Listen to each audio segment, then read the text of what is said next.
Welcome back to our first quarter edition of the IPO Exchange.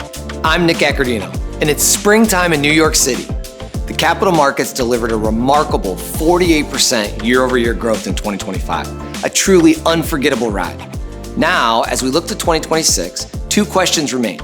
Will the momentum continue, and are we in for another unpredictable year? Now let's dive into the numbers. The 2025 capital markets were resilient given all the turbulence, and it's safe to say that this year has begun in a similar fashion. While the first 2 months were invigorating, volatility shook the capital markets midway through the quarter, and many IPO plans now seem to be in a holding pattern. This appears to be true for most sectors except artificial intelligence, energy, and aerospace and defense. January and the first half of February saw strong deal flow, but geopolitics, questions about tariff impacts, and uncertainty around tech and AI valuations halted the market in the second half of the quarter.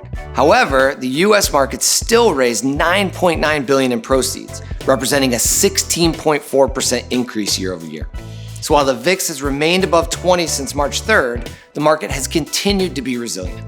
This year could be truly exceptional if we see volatility decrease enough to allow for the pricing of high-demand asset classes during the second quarter. Now for the topic on everyone's mind, AI. This quarter, artificial intelligence contributed to two opposite impacts. While AI continues to be adopted at a rapid pace, it's also often seen as a disruption to the software industry. However, IPOs related to AI infrastructure development and more traditional businesses that are perceived as less likely to be disrupted by AI have been surging, many of which exist within the industrial sector, which represented over 25% of IPOs this quarter.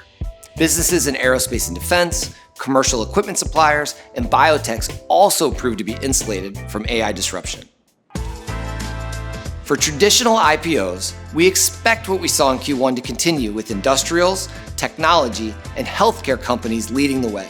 And if macroeconomic and geopolitical uncertainty is tempered, the markets may see an exciting second quarter.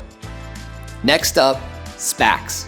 During Q1, a whopping 57 blank check IPOs went public, which begs the question, if the IPO pipeline becomes congested, will we see companies in the hottest sectors begin to evaluate a SPAC merger for going public?